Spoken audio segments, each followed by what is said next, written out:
Everybody to the Homestead Academy. We're going to follow, I guess, our typical format and ask you to put your questions in the chat, and we'll try to address those in the end. And I'm going to turn it over to Kate, let her introduce our speaker today. All right. Good afternoon, everyone. Thank you for being here today. We're excited to welcome Sarah Fern Fitzsimmons. She's the Chief Conservation Officer at the American Chestnut Foundation at Penn State University, where she's been for the last almost 20 years we were just talking about. So we're excited to hear from her and learn from her experience with this incredible plant. Thanks very much, Kate and Bill. Thanks for inviting me to talk about the chestnut. So I'm going to share my screen and share my presentation. You get to see the scariness that is all of the tabs that I have open that everybody always picks on me about. If you would see my Internet Explorer or my Chrome, you would be appalled. So I'm going to talk about the basics of planting, growing, and processing chestnuts. And my work is primarily on American chestnut. I'm based out of Penn State. I've worked with Penn State and the American Chestnut Foundation, like Kate said, for almost 20 years. And I have a tangential connection with the production of Chinese chestnuts and other chestnuts that are sold for commercial production.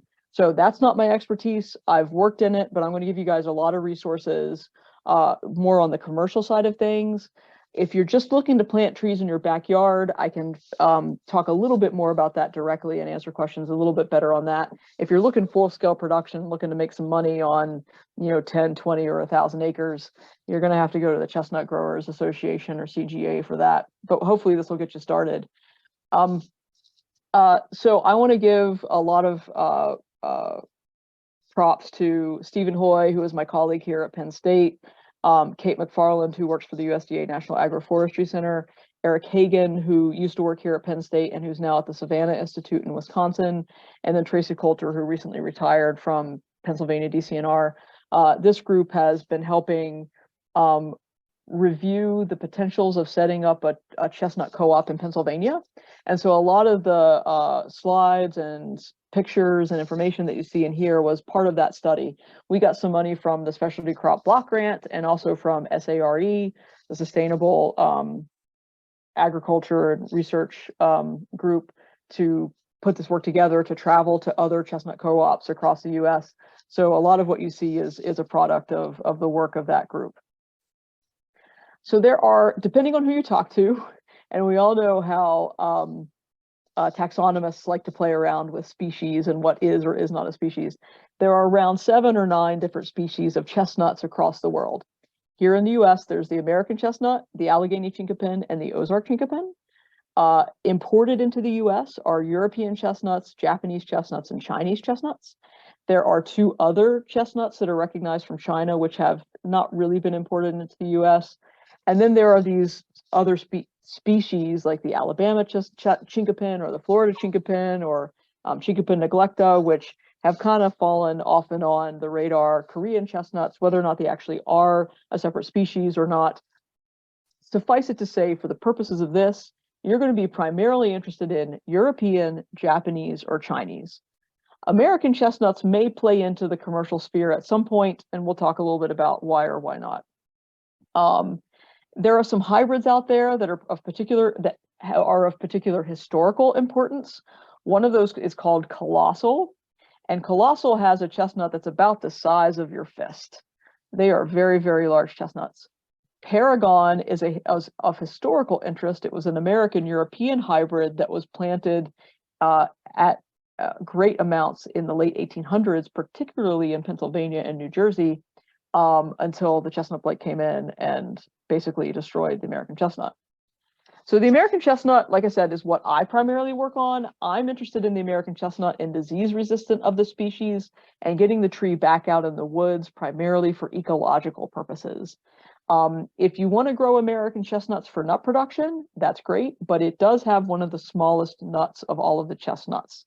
They are typically not of great commercial interest, especially because they don't have disease resistance, although we're working on that within the American Chestnut Foundation, and because they haven't been propagated for commercial production, being able to easily get them out of the burr, being able to easily get the nuts out of the shell, easy pellicle removal, large nut size.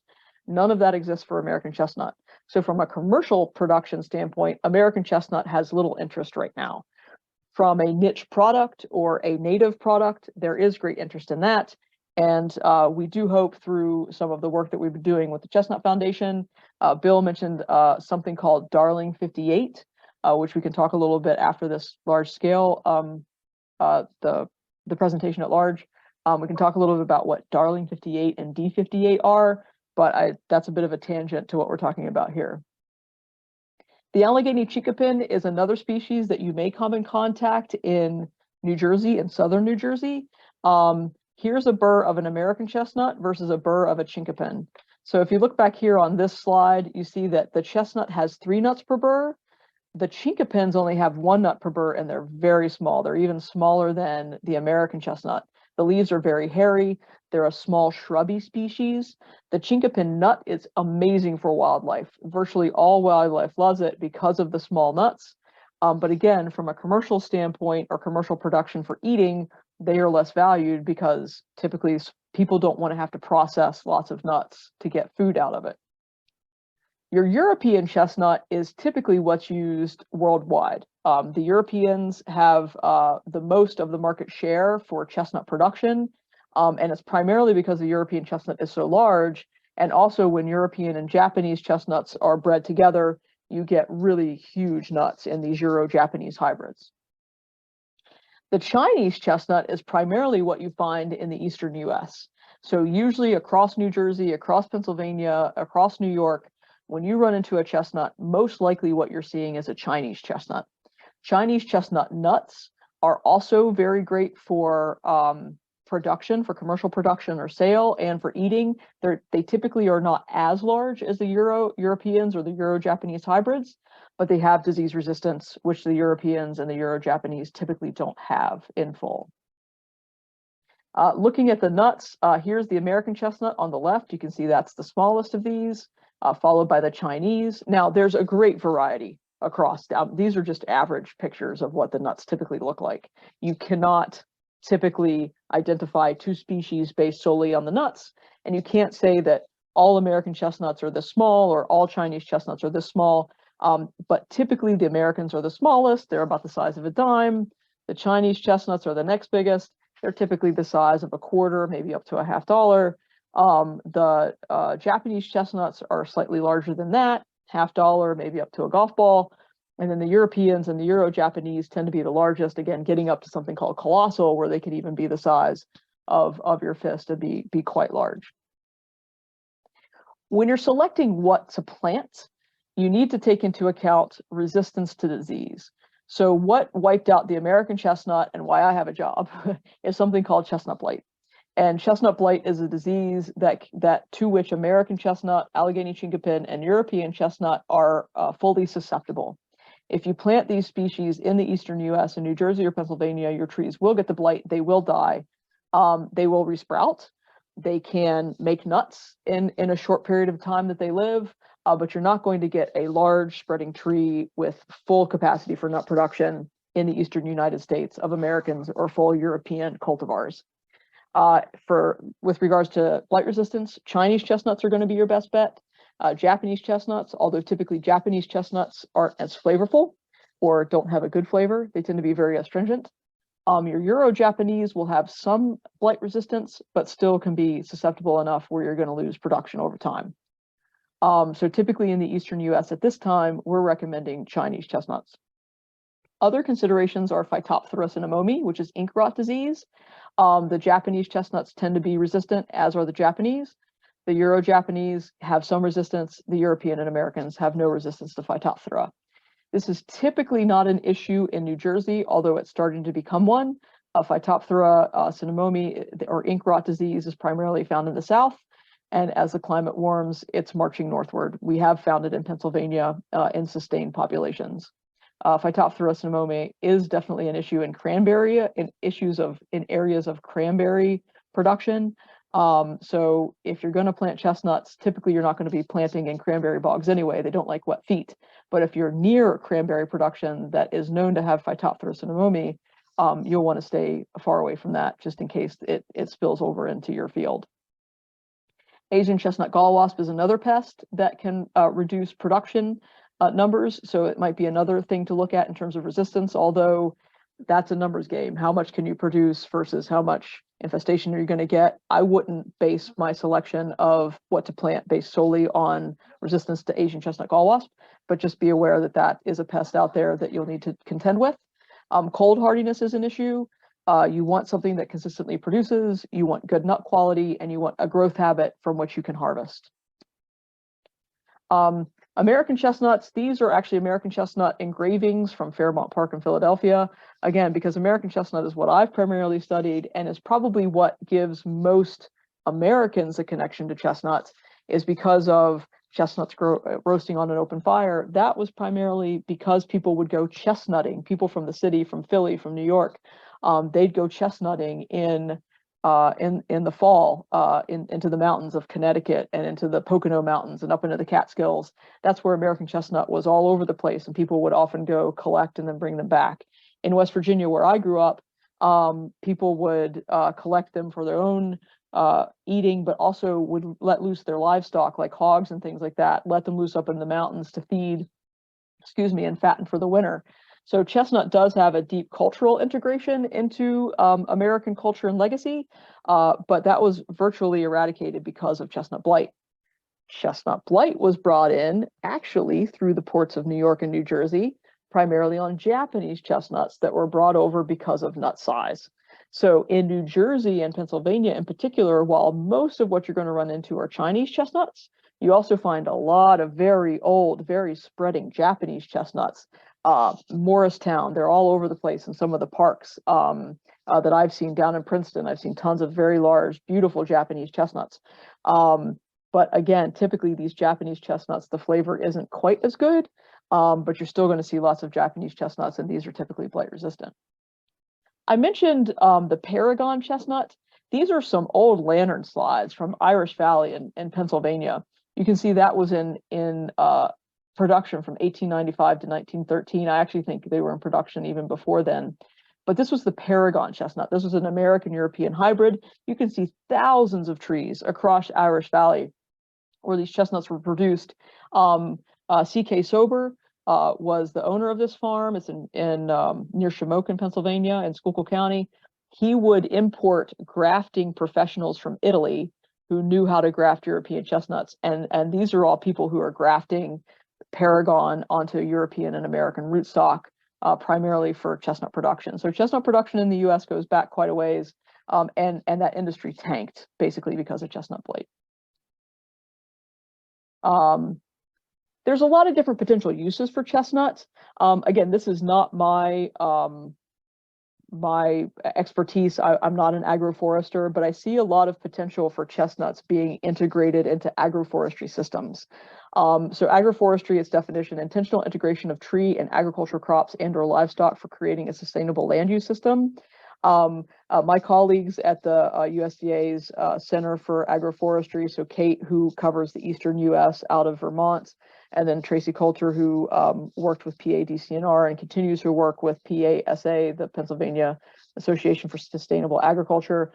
They've done a lot of work in terms of trying to figure out how chestnut can be worked into an agroforestry system. So I think that's a great place for people to work and look. Multifunctional landscapes, again, how can you use your land for not just one crop like chestnut or vegetables or corn or soybeans? How can you coordinate a systematic approach where all these different species are performing different functions in your landscape? Chestnuts do typically perform well in the margins. Again, this really depends on how many trees you're going to plant, what you're going to plant them with. There's lots of different models that you can follow, and really comes down to, are you planting it for your own use? Are you planting it for commercial production? And how much are you looking to produce?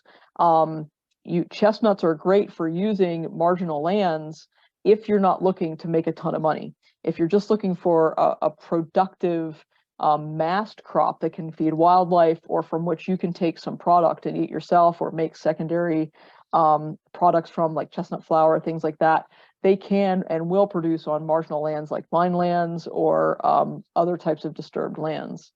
But from a commercial standpoint, you may not make your money back if that's your sole use for production. Alley cropping is another thing where we've seen that chestnut can certainly work in different kinds of systems, and again, really depends on the types of crops that you're going to use. Chestnuts traditionally have been planted in hedgerows, and a lot of times that you find Chinese chestnuts, you'll find them in hedgerows, a lot of these older ones. In Italy, chestnuts are typically planted very closely with grapevines, and they tend to be co-planted and co-cultivated in many different cases. So again, some of what we're trying to introduce into the US and investigate are coming from these old European systems on European chestnuts.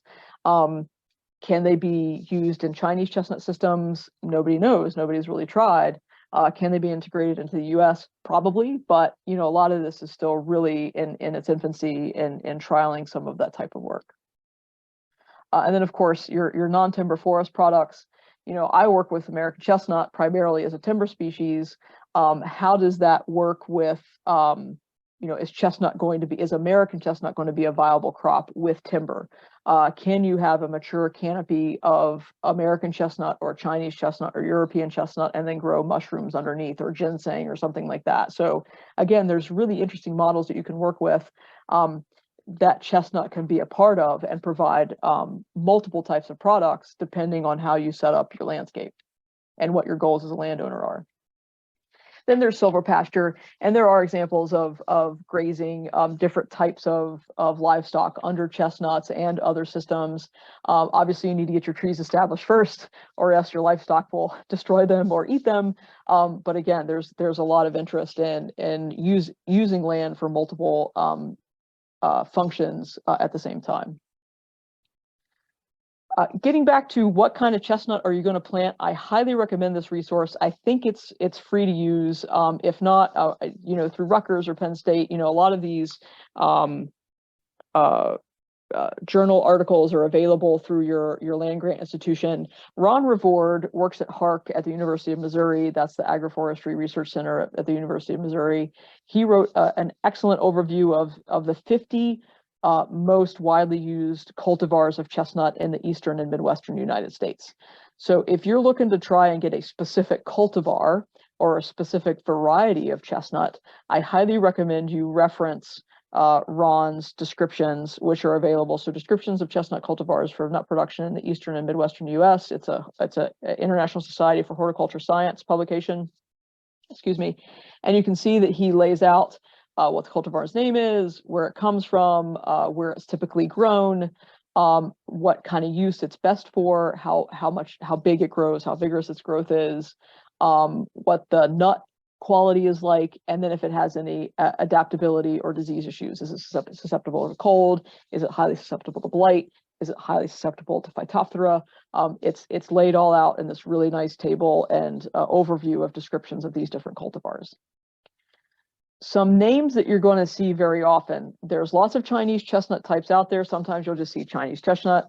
There's the Route 9 Cooperative or Empire Chestnut Company in Eastern Ohio. Greg Miller there and his group have produced a lot of different cultivars, Peach, Ching, Amy. You'll see those names pop up. You'll see Dunstan a lot. Excuse me, and the reason you see Dunstan a lot is because these are very commercially available. You can go to Walmart and buy a Dunstan tree. Dunstans are primarily Chinese chestnuts. They are great for wildlife. If you're looking for a backyard tree that produces Chinese chestnuts, Dunstans are great. If you're looking for large-scale commercial production, Dunstans aren't really maximized for that. So a lot of growers that I know who have started orchards of Dunstans for commercial chestnut production aren't really happy with that selection. That doesn't mean that Dunstans don't have a use, but just beware, if you're looking for large-scale commercial production, you might want to look at some of these older cultivars that are available.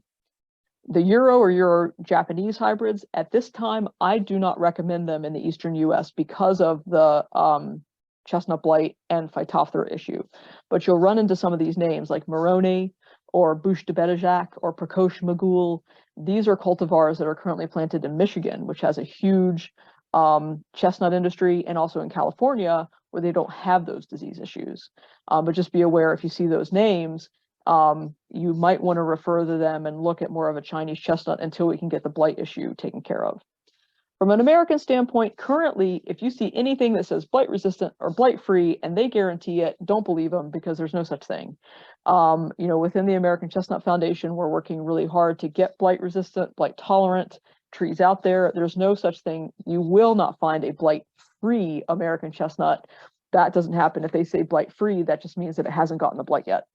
But if you're planting in the eastern US, you want something like a Chinese chestnut that does say good blight resistance, because Chinese chestnuts get the blight, they just tend to resist it better. Certain cultivars resist it better than others. So again, put that into your selection criteria when you're determining how many trees you're going to plant, what you're going to plant, and why you're planting it. As with anything, the number one most important thing with planting chestnuts, once you've decided why you're planting it and how many you want to plant, select the best site that you can. While Chinese chestnuts in particular, American chestnuts less so, but Chinese chestnuts in particular can survive on marginal lands, there are still some barriers in which they will or won't grow. So in a field, that's going to be your easiest thing to maintain. In a forested type of situation where I typically work with American chestnuts typically work better in forested situations or recent clear cuts, because they're adapted to that. There are mycorrhizal associations that are typically really good, but it's tough to take care of trees in that kind of a site. So if you're looking for your own personal production for eating, or especially for commercial cultivation, you're going to look for a field that you can easily maintain and put in things like irrigation and harvest from. So fields typically have good access to light. You don't need to clear them, but you might have to control the turf and other vegetation. Invasive species, grass, vines, these things are terrible competitors on chestnuts, especially when you're first trying to get them established. I don't think I have another slide in here to talk about deer, but in New Jersey in particular, you are going to have a huge issue with deer. Deer love chestnuts, probably even more than whatever else you may have grown. So you're going to have to protect from deer, probably in perpetuity.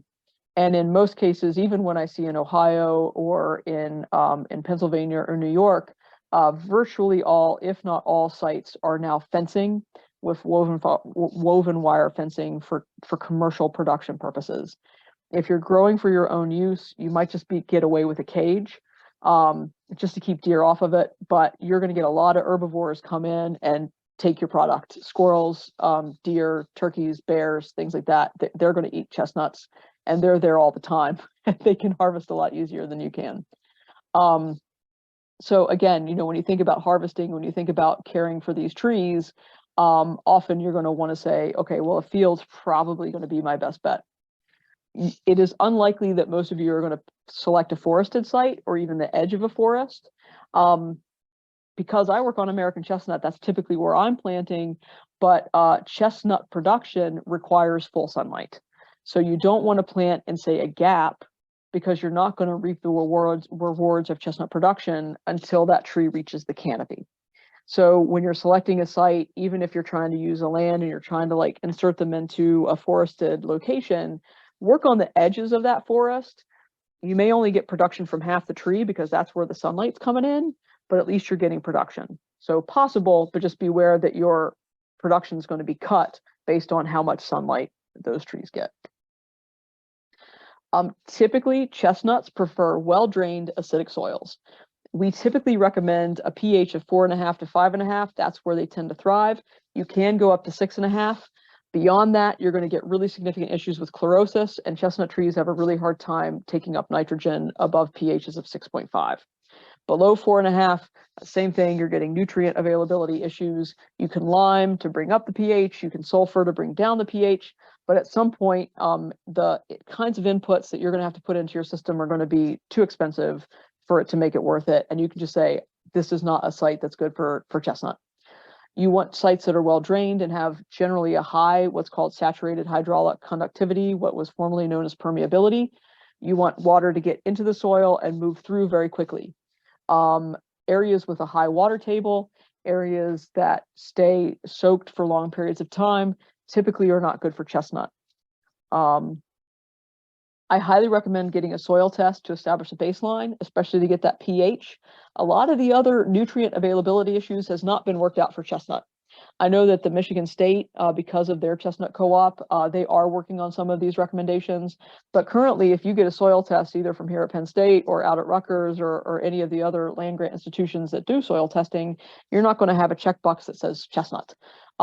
Usually we say trees with a pH of 5.5. That's about the best you're going to get for recommendations for whatever soil sample you send in, but it's nice to get that baseline. I like to get a textural analysis too. That tells me how much sand, silt, and clay are in my soil. Typically, chestnuts prefer areas that have more sand. We have found typically that chestnuts like sand amounts of 25% to 75%. More than 75%, it's too droughty. Less than 25%, it's too waterlogged. There are other considerations, but that at least gives you a nice boundary of, okay, is my soil even going to be within the realm of suitability for chestnut? And to find that out without a soil test, I love the NRCS's web soil survey. It's an amazing tool. Highly recommend you check it out. It gives you a lot of excellent soil properties that you can play around with looking at your property and whether or not it's going to be suitable for chestnut planting. First approximation though, it's not really precise as to your exact location. These, as with any of the NRCS soil maps, it's calculated based on certain soil types and contours and things that were taken of soil pits, very few soil pits. So use it as a first approximation, then follow up with a soil test. Knowing your land use history can be really helpful. Compaction can be deadly for chestnut if it was an old log landing or if there was previous construction on it. How high is your bedrock? In Web Soil Survey, they have a specific metric that's called depth to impenetrable layer or impermeable layer. And that's things like a ledge or bedrock or water table or fragipan. If the soil is really prone to fragipan and there's been agriculture on that land, either livestock or crops grown on it, it's very likely that under the surface, a foot or two, you've got a fragipan that the roots can't break through. Here's a picture from Vermont of chestnuts growing actually on a ledge. And so you can see where the trees are growing, that depth to bedrock's a little bit deeper, but where the trees are not growing, that's because the bedrock is virtually at the surface. And I've planted on areas where there was 6 inches to limestone bedrock. The trees grew, but never grew more than 12 inches in height, even after 20 years. So these are all considerations that you'll want to look at. Knowing your land use history, knowing something about where you're going to plant these trees will really help you eliminate headaches or minimize them in the long term. I'm going to skip that. That basically says the same thing. And then also microclimates. I mean, in any field, you're going to get swales, you're going to get cold areas, you're going to get areas where water might accumulate in some locations and not others, even though they're the same soil type. So when you're selecting a cultivar, if it's prone to frost and you have a frost pocket, it might not do well in that pocket, but it might do better up on the sides of a hill. So knowing what kinds of things grow well already on your land, or if you've seen things like frost damage on other plants, again, it depends on what you end up planting there, but you might want to avoid things like cold valleys where cold accumulates, or if you have a large body of water near it, it might be able to temper some of the climate better than otherwise. It's just good to keep an eye out for those kinds of things when you're siting your chestnut planting. I'm going to skip that. So if you look at the global market for chestnut, so these numbers are a little old, but it hasn't changed considerably since then. So the global market in 2018 was about $254 million. Roughly $20 million were from U.S. imports. Right now in the U.S., if you go into your grocery store, you're going to find chestnuts. Those are primarily Italian chestnuts, which are European or Euro-Japanese hybrids, primarily imported from Italy. And you see 88% of US consumption is imported. Most of that, the grand majority of that, is European. In the US, we produce less than 1% of the total world production on approximately 3,700 acres across the US. Right now, the leaders of production: Italy, China, France, and Thailand. There's production in South America. There's production in Australia. Again, primarily of these European cultivars because the nuts are so large. Retail, I was just in Wegmans the other day. The chestnuts are going for $8.99 a pound, depending if you can do organic, which you're not going to be able to do in the Eastern US. That's just not going to happen for a lot of reasons. But if you can get an organic market in the Midwest, you might fetch up to $12 or even $15 per pound retail.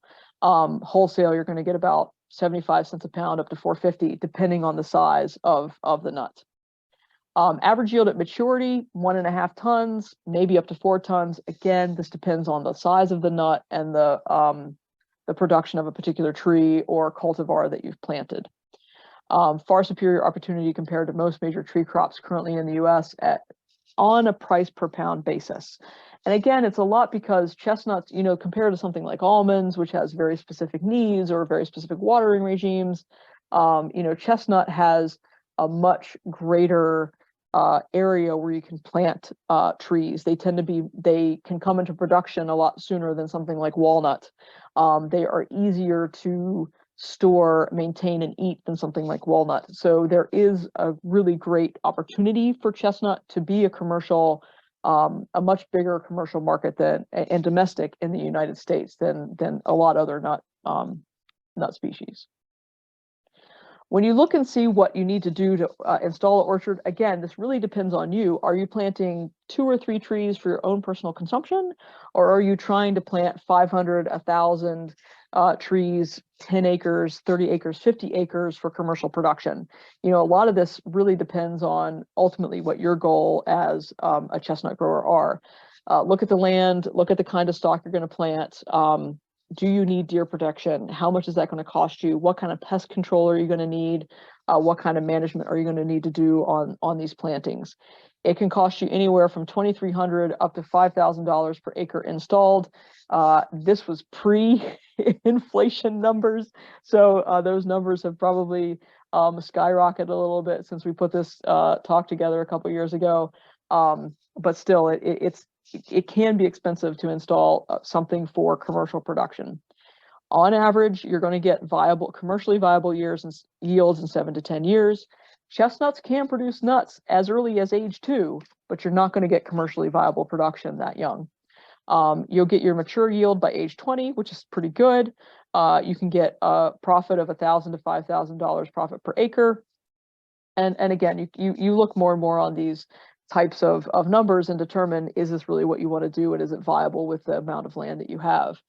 If you're a private commercial production system, you can do that on 3 acres with a minimum of 2 people. They don't require a ton of additional input. There are a lot of co-ops burgeoning in the US, and most of that is because of the post-harvest issues. Getting the nut out of the burr, getting the nut out of the shell, sorting them, sizing them, getting them bagged up for sale at a commercial market. Michael Gold is Ron Reward's predecessor there at the University of Missouri Center for Agroforestry. So if you see his name or you see Ron Reward, a lot of the chestnut market analysis is coming out of Missouri for that analysis. The kinds of equipment that you'll want for commercial production: hoppers and bins to store the nuts, a nut sizer, because unless you have a single cultivar with a single pollinator, you're going to get a huge variation in the size of the nuts. There's something called a chestnut weevil. If you've ever eaten chestnuts and a worm came out of it, that's a chestnut weevil. It can be very difficult to control. That's a whole other talk. Control of chestnut weevils is a whole other talk. But if you're doing this for commercial production, even if you're doing it for your own production, dipping the nuts in 120-degree Fahrenheit water for 20 minutes is the standard. And that's where this immersion tank idea comes from. You want to dip the nuts in a bleach bath that's warmed to 120 degrees Fahrenheit so you can reduce the weevil infestation, and so you can get rid of any sort of bacteria that might be on the shell. a sorting table for QA/QC, bagging and weighing the nuts, a commercial cooler. Chestnuts must be kept cool in order to stay fresh. If they're too warm, they'll dry out or mold. If they freeze, they die. And so chestnut, unlike other nuts which have high fat contents, chestnut does not have a high fat content and therefore cannot be stored well at room temperature. So that kind of facility infrastructure, transport infrastructure, is the reason why a lot of chestnut co-ops have formed, because all of these types of equipment can be shared. The expense can be shared a lot more easily if you bring all of your nuts into a centralized facility and have all this done in one place. Then you have the whole marketing and admin stuff done that can be more easily done from a co-op side of things. Web presence, outreach, distribution networks, again, some of that QA/QC, some of that, like the Michigan group, they have a jumbo nut size that they tend to sell out of, because people know that they can go to the Michigan group for those for those jumbo Euro Japanese products. Then you've got insurance issues, FSMA, the Food Safety Modernization Act, GAP certification. All of this depends on the size of production that you're at, the scale of production that you're at, and I can't answer specifics. I don't have them right at hand, but under a certain amount of commercial production, you don't need to have the certification. Above a certain number, you do. So just be aware that all of these things come into play depending on how much you're selling, based on whatever else you're selling on your farm, if any.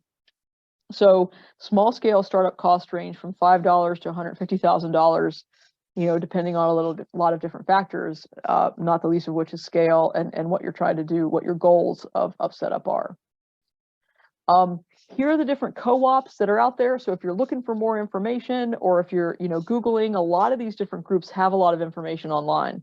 So Michigan is Chestnut Growers, Inc. They also have the Midwest Nut Producers Council. They have a lot of their information available online for free. The Route 9 Cooperative and Empire Chestnut Company, they're out of Carrollton, Ohio. They've been growing Chinese chestnuts since the 60s. USA Chestnut Inc. out of Florida, the Prairie Grove Chestnut Growers in Iowa, Illinois, and Missouri.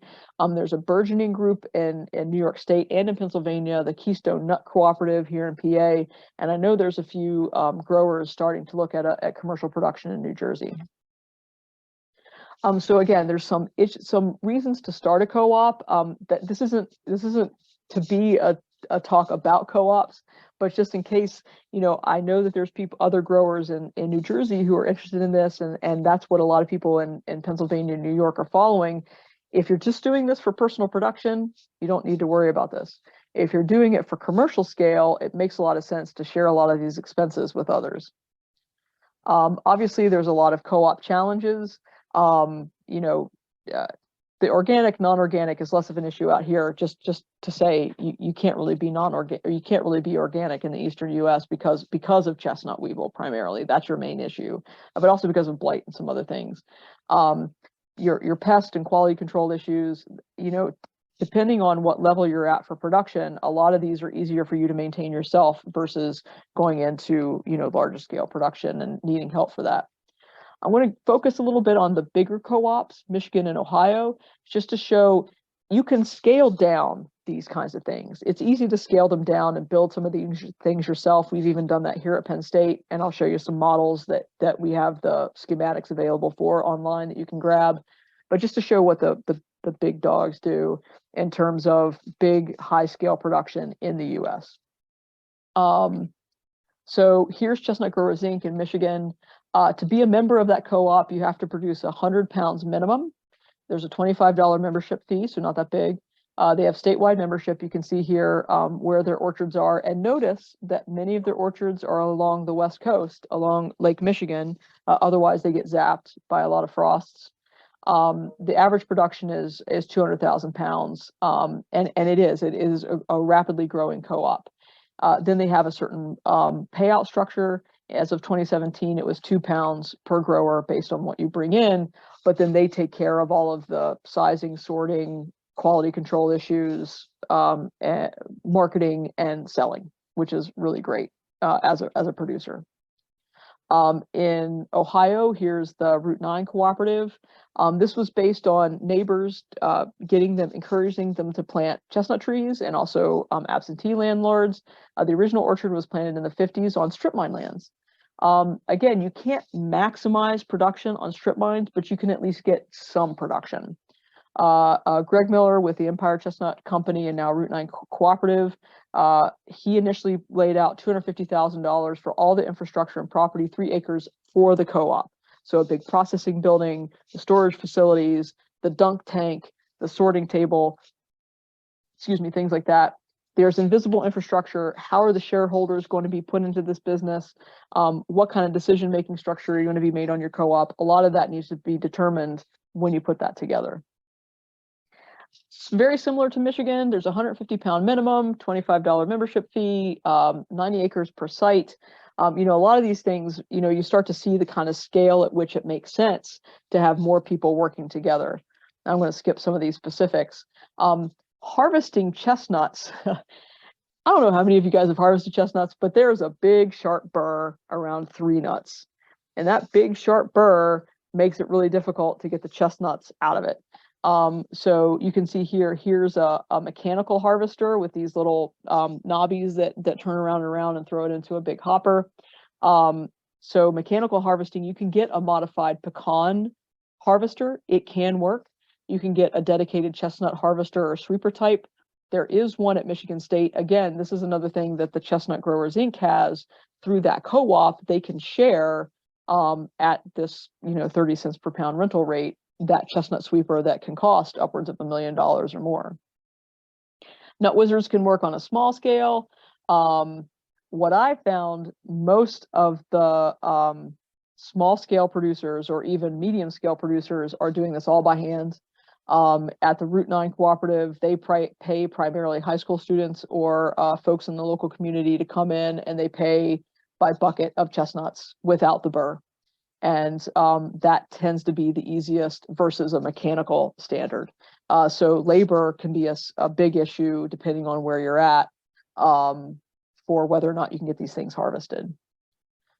Here's what the centralized facility in Michigan looks like. Here's your sizer sorter and dunk tank. And then over here in the far side is where they have all the refrigerator and storage facilities. Here's the sizing facilities, the carry and speed sizer, and that's a fairly expensive piece of equipment. Here's your weighing station and where you weigh and bag them. And then here's the refrigerator for that co-op. Here's the building for the Route 9 co-op in Ohio. Again, the installation of that facility costs about $250,000. They are based on hand sorting and sizing versus Michigan, which is done by the speed sizer. They can do about 4,000 pounds per hour processing. They do have 4 or 5 people watching a belt going by and picking out bad nuts as part of that QA/QC. So that goes into some of the cost of getting the nuts to market. These are the hoppers and bins that they use at Route 9. These can all be lifted up by a forklift. It gets lifted up and put into this hopper here on the right side. It gets sized out, thrown down into this bin. These bins then get over here. Here's the water bath that has bleach that is then raised up to 120 degrees Fahrenheit. The nuts stay in there for 20 minutes, lifted back up, and then go onto this sorting table where people, 4 or 5 people, then pull out bad nuts, and the good nuts then go through to get bagged up and sold. Another picture of that sorting table. Here's the bags of chestnuts for market. This is chestnut flour there in the middle. So the chestnuts can be peeled, dried down, and then turned into flour. These are secondary added value products. We'll get to that here in a minute. At Route 9, they also sell a lot of chestnut seedlings. And so many chestnut producers in the eastern US are getting their Chinese chestnut stock from Route 9 Co-op. And, again, that's a balance. Like, are you producing only fresh chestnuts for wholesale, or fresh chestnuts for the direct market, or value-added products for market? Do you want to be a nursery business at the same time? Currently, Route 9 is the only example I know of that does both fresh chestnuts and chestnut seedlings at large scale. Again, the Michigan folks, they're primarily growing European or Euro-Japanese hybrids. The varietals that they focus on, Bouche de Bézizac, Prakosh Magul, Marone, Miraval, Colossal, Nevada, these are all Europeans. I don't recommend for them for the eastern US, primarily because of chestnut blight and Phytophthora issues. Just to get a sense of what the chestnut orchards look like. Typically, spacing is a big issue. That could be a whole other talk. 20 by 20, 30 by 30, 40 by 40, growing seedling stock in containers first to get them ready, and then moving over into the orchard. Again, a lot of these require first knowing why you're growing them and at what scale and for what purpose. And Route 9, they're typically growing Chinese chestnuts, peach, Qing, Core, Sleeping Giant, Luval's Monster. These are all primarily Chinese cultivars that they're growing. And they typically do not recommend planting grafted varieties. Again, that's a whole other talk. Seedling varieties are fine, but you get way more variety in terms of seed size. So sizing them, selling them, that can be a consideration depending on what kind of market you're trying to take these things to. Here are some, these are 50-year-old Chinese chestnuts growing at Route 9 in Ohio. Again, you can see the space there being kept really low mode, so it's easy to go in and pick up the nuts. Again, Route 9 is all done by hand. Here's the seedling sales, the nursery bed where the Chinese chestnuts are planted and then lifted, and then some raised bed where some seedlings are planted, particularly the grafted varietals. While Route 9 doesn't recommend planting grafted varietals for large-scale commercial production, they do create them, especially for people who are doing small-scale production or want to go a slightly different way. Some value-added products. So Treeborn is a subsidiary of the Chestnut Growers, Inc. in Michigan. They produce chestnut flour, they produce frozen chestnuts, dehydrated chips, primarily for gluten-free beer brewing. All of these are of great interest and growing markets. They need a peeler, they need a chipper, you need a flour mill, you need all these additional types of equipment. The great thing about it is that you can use low-quality nuts for these value-added products. Just some pictures of what these things look like. Here's a chestnut peeler and chestnut dryer. At the Route 9 co-op, they primarily sell dehydrated nuts and flour. They also sell all their seconds for wildlife and livestock feed. So that's another great way to use the stuff while you sort those out. This stuff is great for the fresh market. This stuff can be used for the dried and flour market, and this stuff can be used for sale for wildlife and livestock. But again, you need a lot of extra equipment to make those value-added products. The consistent recommendations that we've heard from all these co-ops is you need to find some funding support. The membership and programs are going to be required. First, get your raw product program, sell that out annually. Then you can think about doing the value-add products. But really, you're going to need some sort of cooperative model to get enough product to be able to venture into these kinds of value-added products. I'm going to wrap up here with some additional resources. Highly, highly, highly recommend Chestnut Growers of America and Northern Nut Growers Association. These are the two experts, and they have all the people who are domestically growing chestnuts for commercial production. CGA is commercial production. NNGA is typically your backyard grower. These are the communities that will give you the kind of information. How do I specifically grow? What are the maintenance requirements? They're the ones who are going to have most of that information available to you primarily as a member. The next meeting is July 23rd to July 26th. It's going to be at Hark out in Missouri. Highly recommend it, because then you're going to get to see all these great cultivar collections that are out there. I'll be there. Highly recommend making the trip out in July. The Savannah Institute, so Eric Hagan, my colleague who helped put this together, he's working with the Savannah Institute in Wisconsin. They put out an excellent document last year called Overcoming Bottlenecks in the Eastern U.S. Chestnut Industry and Impact Investment Plan. Google that, you'll find it. It goes over a lot of what we just talked about. It's all written and ready for your reference. Again, I work for the American Chestnut Foundation. Support the work that we're doing to restore native species. We have something called Chestnut Chat. We have a lot of amazing information that's out there, all free. You can check out those chestnut chats. It's basically a series like this, but all dedicated to chestnut related topics. And then a lot of the work that we did on that Pennsylvania Department of Agriculture Specialty Crop Block grant, I can get you that information if you're interested. We created a mobile sorter unit, a mobile dunk tank and sorting unit, sizing unit, packaging unit that you can put on a trailer and tow to different locations. So rather than having a centralized processing facility, it's possible to have a mobile unit that goes to different locations. So we have all of that online and available if you're interested. It's on my website at Penn State. If you just Google mobile chestnut sorter, you'll find it, or ask me for the link, I'll give it to you. But all the schematics and instructions for building that are available online. So that is it for me. Hopefully there's still time for questions, and I'll do my best to answer them. Very good presentation, Sarah. I have a whole new respect for chestnuts. I realize there's a lot I didn't know about it. Would you say that we're kind of in like a rebuilding phase of an industry?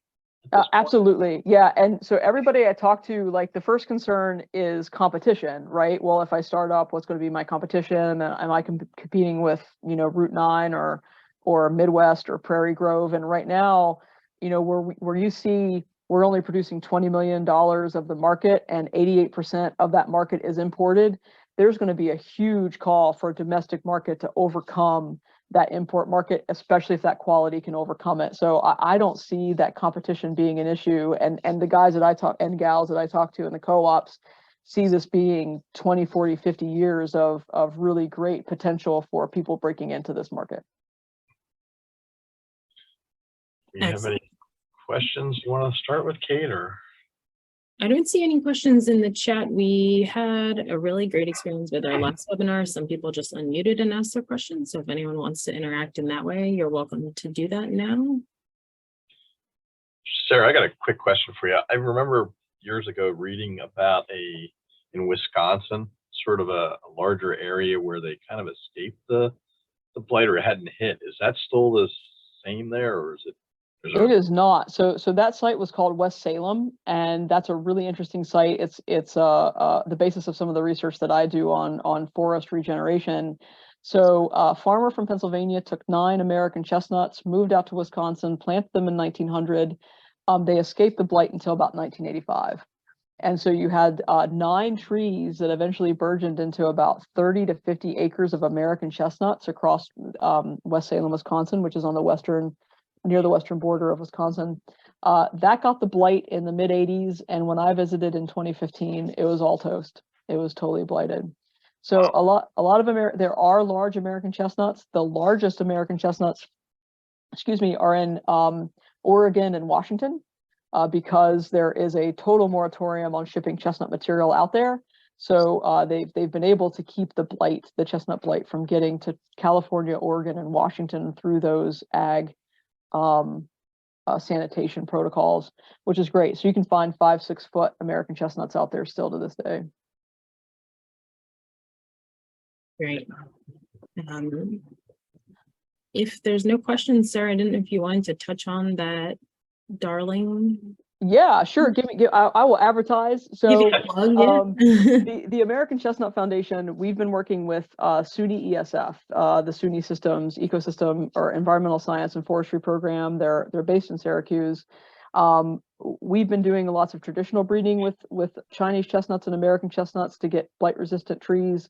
ESF has created a transgenic American chestnut called Darling 58. It would be the first transgenic tree that would be put out into the wild for spread.